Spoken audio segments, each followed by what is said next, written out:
Okay, I will. Thanks, Dave, for doing this.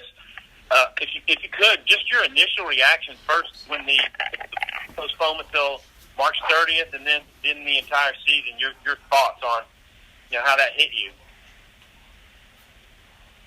Well, I mean, that's a tough question to answer. Really, it's start getting wind of it a little bit after our game on that Wednesday against Grand Canyon. It was a great win, turned double play to keep that lead and win the game. And then, the next day we're supposed to fly out to Starkville and start getting some texts and some phone calls in the morning. And then obviously we were put on hold. Pretty much knew what was going to happen there as far as canceling the series and then maybe canceling some of the season. And I don't know, I guess my first reaction was, how are the players going to feel? These guys work hard. I think we were just starting to gel a little bit. We really started getting some of our younger players involved on the mound, and won a few games in a row after losing a couple of tight games, and it just seemed like things were going good. It was just a good feel. And then, then after we were shut down, I think behind closed doors we were thinking we're done. And then, then we got the word of the, basically postponing everything for a couple of weeks, and then it moved to another couple of weeks, and basically when are they just going to tell us this is over? And with our sport and most sports, you've got to train. You got to train for a day to get to a certain point with pitchers' arms and number of pitches, and hitters have to swing that bat almost every day a lot to keep sharp and continue to get better and see live pitching. And you're thinking, well, if we did get to start again, with practice in the middle of April, how long is it going to take to get everybody ready? And then so you kind of knew that it was going to go away. But just really disappointed for the players. I mean, they spend so much time, and when I met with them on that Friday, our staff, I want the whole staff to be up front with me. Normally, a lot of times when I speak to them, coaches are scattered around the locker room. I wanted them up front with me because I just knew what they were going to see. I wanted them to see what I was going to see, and just the looks on their faces were just devastating, really. I normally I stand up when I talk to the team. I sat down because it was tough, and I just feel bad for the guys that maybe skip playing pro ball to come here, and some of the guys that were about to set records. Heston Kerstad, we'll get to see that guy swing the bat in a Razorback uniform again, and what a pleasure that was. I mean, that kid had 6 home runs and 20 RBIs already. I think he might have broke the home run record before it was over with. He was starting to heat up. The weather started to change. I think he'd hit mid-20s to 30 home runs. I truly do. So, a little disappointed there with just all these guys. So, and I could go on and on, but it's just really hard for me to look at the players and their reaction. I think they were just in shock. Okay. Well, the competition is through for the season, but suppose an all clear is given some mid-April, late April, May. Is it practical to have the kids back on campus to finish school and just practice to keep them in their routine? Can you picture what that might look like? Well, the very first day we could practice was April 15th, so obviously for us to be able to practice, we have to be cleared to do that again, I'm sure, and I'm sure some dates are going to move. But if we can practice with the kids just for development's sake, with the younger guys, we want to work out and get them ready maybe for summer ball, and then the older guys or some of the guys that are going to be high draft choices are going to sign, we'd like to help them get ready for their next step in baseball, and we'll do whatever we can do. But if we're cleared to practice and they can come back to campus now, I don't know where it's going to be in a couple of weeks, and we'll just have to play that by ear. But we're prepared to do that. I mean, that's what we do this time of year. I mean, we work with kids, and we try to get them ready for a game or summer ball or whatever the case may be. Most of our kids have gone home. We were encouraged to try to get our kids back to their homes, and some of them, for one reason or another, either couldn't get there right away or have stayed for a while and are going to stay until they're told 100% they need to get out of here. So we're just trying to keep track of them, and our biggest issue right now is just making sure these kids are finishing up their classes, staying on top of everything, and don't get themselves into a bind. Okay, I'm ready to pass the baton on and maybe come back later. Thanks. Kyle Deckelbaum. Yeah, Coach, you kind of hinted at this, but we may have seen guys like Heston Kerstad and Casey Martin swing a bat for the last time in a Razorback uniform. Can you give us kind of some insight into what your discussions have been like with them? Well, I haven't discussed anything with them as far as that goes. I just know how highly those guys are going to be sought after in the draft, and the kind of money that's going to be out there, and they're going to sign a contract and ready to move on to the next level. I don't expect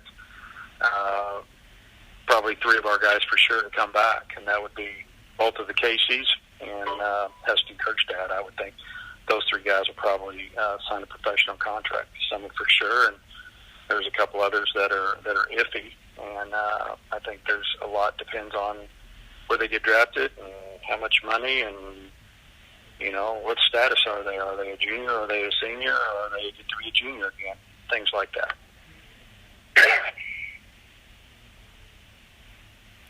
How tough is that to see their college careers kind of end in this fashion for you?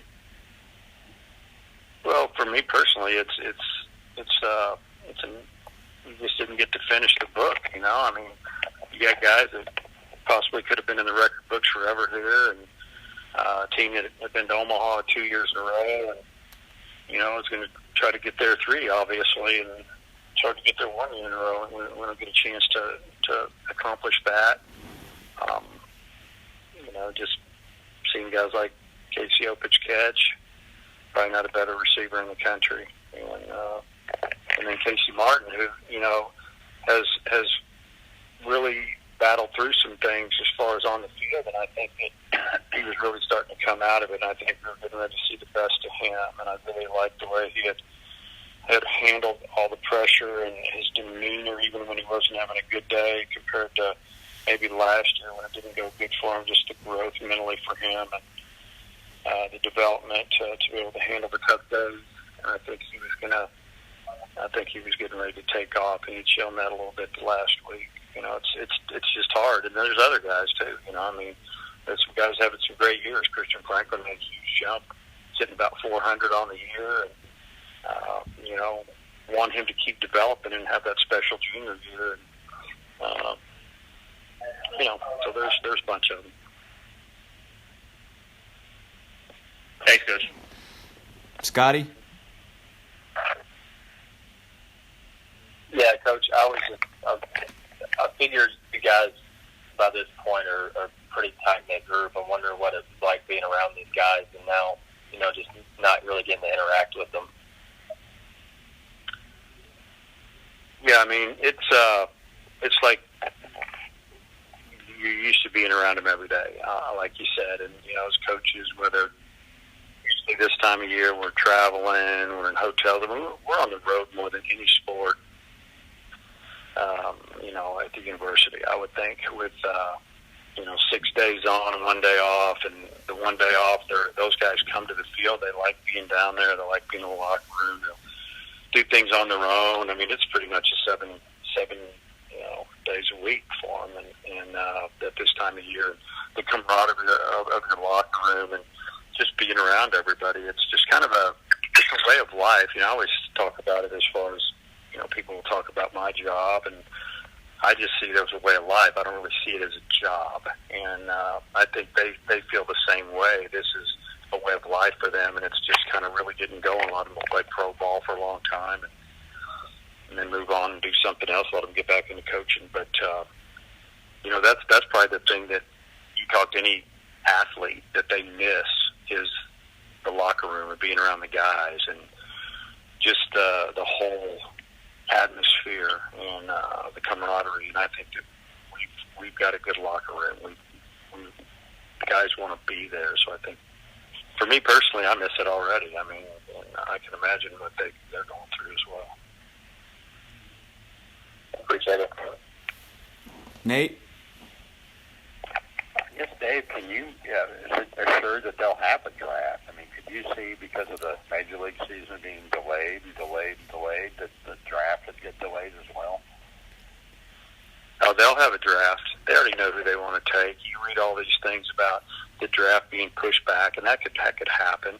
Or, you read that they need to evaluate these kids anymore. Really? Do they really need to evaluate them more? Maybe some of the middle of the road guys, but they know who the first and second, third round is. What they ought to do is just cut down the draft. They don't need 40 rounds anyway. They just start plucking guys off in the 30th round, selecting names on the board. Half their scouts haven't seen those guys or know about them, and they're just taking guys, and sometimes don't even try to sign them. But just take 20 rounds, take 25 rounds, take 15 rounds, and that's the way I see it. I've talked to a couple individuals in professional baseball, and I don't feel like I got the impression that they want to move the draft back. Just draft the kids and get them in the organization if you're going to sign them. If they move the draft back, then it really messes with college baseball again. Back to the same old problem we used to have, where they had all the way until August 15th to sign them, and they'd sign them all on the 14th, and then we're left holding the bag. We don't have time to replace kids, and trying to figure out what to do. And so that's college coach talking there. So I don't know what's going to happen, but they'll have a draft, and if they move it back, I really don't know why they're moving it back, because they don't know if there's going to be summer baseball or more evaluation. So just they've been watching our kids since they were in high school, and they can make some decisions. I think that the tough decisions may be on the up-and-comers or late bloomers, but they've got video, they've got all kinds of things that they can take care of. And as far as recruiting, just kind of where does that put you, especially not knowing that, maybe a couple of your seniors could be back, and just, what can you do this summer with no summer, possibly no summer, travel league teams to evaluate and stuff? So you're asking me about recruiting? Well, I mean, just, recruiting in general now, because I guess everything is, even those, travel league games in high school, all that kind of suspended. Just kind of, what do you do on that now? Well, the 20 class is getting ready to come in, and then the 21 class, you have the 22 class, so that's the juniors and the sophomores. And we're pretty much done with the 21 class. The 22 class is well on its way. We're starting dealing with, the 23 class. I don't think there's any panic on our end. I don't think most of the teams in the country that have been out working have got guys lined up.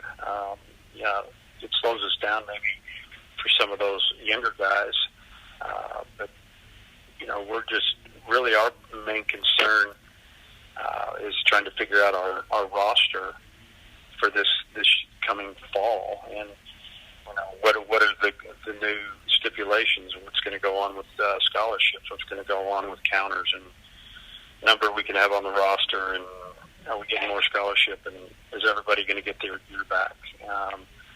I mean, how unfair would it be that you were a freshman and you had 7 at-bats or 2 at-bats, and you're starting to get to play now, because that's what's going on, and they're telling, if you don't get this year back, it doesn't make any sense. It shouldn't just be for seniors.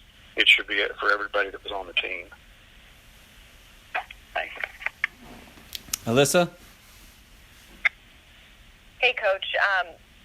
Talking to Tom Hart yesterday, and he mentioned he would like to see maybe fall ball get extended. You played some games against some teams in the fall, and that obviously had a really good reception from the fans. Would you like to see maybe fall be extended, play some more games in the fall against other schools because of the absence of the spring? Well, we've talked about that. We talked about that right when this went down. That normally fall ball would get a 45-day window, and we get approximately 28, 29 practice days, so we have to give them some full days off in there. And we can play 2 outside scrimmages type games with, just 2. So I would like to see that maybe jump to 6 or 8. We don't have to play that many, but have that option. I think it would give some of our guys an opportunity to see where they're at against outside competition, and maybe open some eyes to some of the other guys in the program, and, that aren't getting to play, and they're going to figure some things out there. I would like, instead of 45-day window, maybe we get another 2 weeks in there or 3 weeks in there, and have that option. In our case, I'd probably like to bring kids in if everything was clear, bring back in August and maybe start working out. So, we could still get off the field around the same time, late October, but have more practice in and get these guys going. There's just so many things, so many unknowns now. I'd love everybody to come in for the second session of summer school, and we can start practicing then, especially if there's not summer ball going on. So, we would love to have at least have the option to expand our fall practice. And then lastly, as I've asked all the coaches, just how are you spending all this free time you now find yourself having? Yeah, it's I don't know. It's kind of it's almost like you're going through withdrawal a little bit, because it's such a routine and it's such a race. From the time we throw the first pitch in mid-February to the last game of the season, it's such a routine, and you finish the season. Usually, you meet with your team and you have individual meetings with kids, and you get to hug everybody and thank them, and we haven't got to do that. It's kind of strange. When we do get everybody back together, is everybody going to get to campus at the same time? Are they going to come to campus? It's just a really strange feeling. But what am I doing? I mean, I'm on the phone a lot, talking to other coaches. I've been up to the office some, and in and out of there, and exercising, working down on my land, and just trying to break a sweat so I can calm down a little bit. Thanks, Coach. Yep. Bob? Hey, Dave. How you doing, man? Hey, Bob. Yeah. I got dropped for a short time, but I think I'm okay. Hey, talking about the scholarships, in the Arkansas and the SEC schools, obviously, I think would have the financial wherewithal, but how do you think that would work? Because you guys, what do you get, 11.7? I mean, you see them, at least for a couple of years, expanding scholarships and rosters. How would you see that work? I would think that we will. I think that it would have to. I think it needs to be spread out, maybe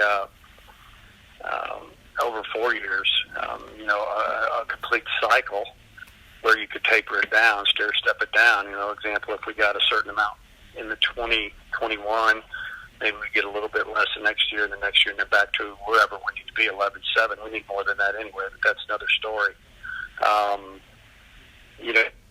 With the other, I think when you get to some of the other conferences, when it comes to a vote, they're going to maybe vote against it. But, I think hopefully the powers, the Big Five will say, you do what you want to do, we're going to do what we want to do. I think it's coming to that one day.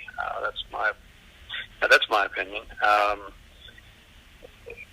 I think that the NCAA should give us what we need to do to take care of the kids, because this has been such a point of emphasis over the last 3 or 4 years, is taking care of the student athlete and doing everything for them. And there's many rules that have been changed, and a lot of things that have moved that in that direction. So why would you not do it again? If those other schools do not want to give more scholarships, they don't have to. They can make their own choice there. And they just need to do right by the student athlete, because that's where everything's gone the last 5 years. Are you, I don't know, it's not like clink press, but are you just down about everything? Are you optimistic that things are going to get back to normal at some point for everybody? Oh, I know they're going to get back to normal. I mean, this will get under control. I mean, I'm very optimistic. I'm just ready for, like everybody else, I would think, to know what is the plan. When is this? Obviously, we're going to get this to move on and start trending upward. But each individual sport I'm sure they feel the same way. We want to know what to do. We want to know how many scholarships we're going to have. We want to know that everybody is going to get their year back. We need to know all these things so we can start putting our roster together. The student athlete needs to know these things so they'll know where they stand. Are they going to be a status of a sophomore again or a junior again? And it gives them an opportunity to start thinking about, am I going to sign professional? Am I coming back? Us as coaches, we can work the roster out. We can get it right. Doesn't mean you have to have 55 or 60 kids on your roster. There will be adjustments made. I think there needs to be, for a year or two, there's going to need to be adjustment in the APR and counters and non-counters and kids that transfer out, because there's going to be kids that are going to transfer out because someone in their position is coming back again and they didn't think they were, and now they're not going to get to play again, and so it didn't hurt us. There's just a lot of questions out there right now. That's probably, I'm just I just want to know the facts and I can move with it, and that's my personality.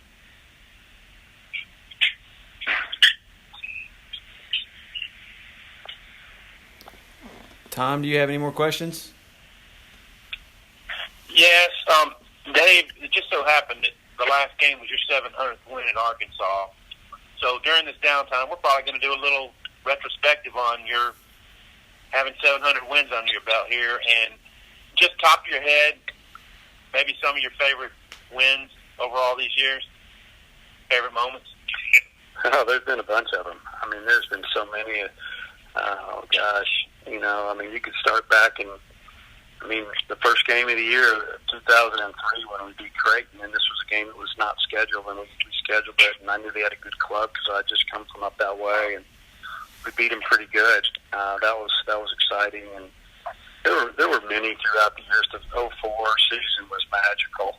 That was a team that didn't have a bunch of big leaguers, but had a bunch of winners on that team, and that was a combo of a lot of players that Coach O'Brien and his staff had in here, and some of the new guys that they gelled really well, and obviously the big win when Brady Toops hit the home run. That's something that you couldn't really hardly draw that one up. Just all that went down. Wichita State leaving their closer in the bullpen, who's left-handed. Brady Toops hits left-handed. He went out to get him, and next thing you know, he pats the pitcher on the rear end and runs back to the dugout. And I'm thinking, wow, he's leaving him out there. First pitch leaves the park, and we're winning. And I think that was probably one of the biggest wins in program history to kind of jumpstart us, because it ended up leading to another win and then two more wins, and we found ourselves in Omaha. And that team was projected to finish last in the West and like 11th out of 12th overall, and we ended up winning. So it was pretty exciting. Many games in there. The Baylor series, the Super Regional down there was amazing. It was 100 degrees. Game started at 8 o'clock. It was still 100 degrees, 99 degrees. The dugout we were in the whole time, the sun was right in our face. And they smoked us in game one. We came back and won the next two games. And that was amazing. James McCann's walk-off home run against LSU, game 0-0 going into the ninth. Winds blowing straight in for the most part, and they scored 3 runs in the ninth, and they think it's over. And then we come back, and I don't know, we ended up scoring 4 or 5 with the home run, the grand slam, won that game, ended up sweeping the series. That was huge for us. And I remember we hit a grand slam with 2 outs, pinch hitter at the bottom of the ninth against South Carolina. Brought a freshman in to pinch hit. Left-handed hitter, wind was lightly blowing to right, and kind of backspun with blew out of the park. Instead of losing Friday night, we ended up winning Friday, and then we swept the series against a really good South Carolina team. And so many lately, those are some that were down the road. So many games the last 4 or 5 years that have been super exciting. I probably have to sit down and think about it a little bit, but it's like I tell you, I'm proud of the 700 wins at the University of Arkansas, but I'm just proud of the players because they get it done on the field. We just try to put them in a position to succeed, and we've had a lot of guys succeed here, and it's been a lot of fun.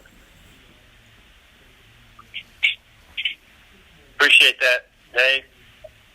Okay. Any more questions for Coach Van Horn? Hey, Dave, this is Bob. You must remember what you had for dinner 45 days ago or something. I don't eat dinner a whole lot, Bob, to be honest with you. But you know what, Bob? I knew that you would ask one more question. That was going to happen. I was just whatever. I was trying to help the things myself, you know. But I know your guys stays in shape, but you guys like us, we're in that target age they talk about for the virus. Are you feeling good? Are you feeling good physically and everything? Most of the time, you know, for the most part. But yeah, I've been reminded that many times by my wife that I'm that person that can get it and could be in trouble. So I'm watching out. I'm keeping my distance. And I've read things where other coaches' wives are kind of, I think, jokingly complain about having their husbands home so much. But is it kind of nice to spend some? And I know it's not a good reason, but is it nice to spend some extra time with your wife when you're gone so much? Yeah, it is. You know, except the long list of to do things she's given me. But other than that, it's been all good.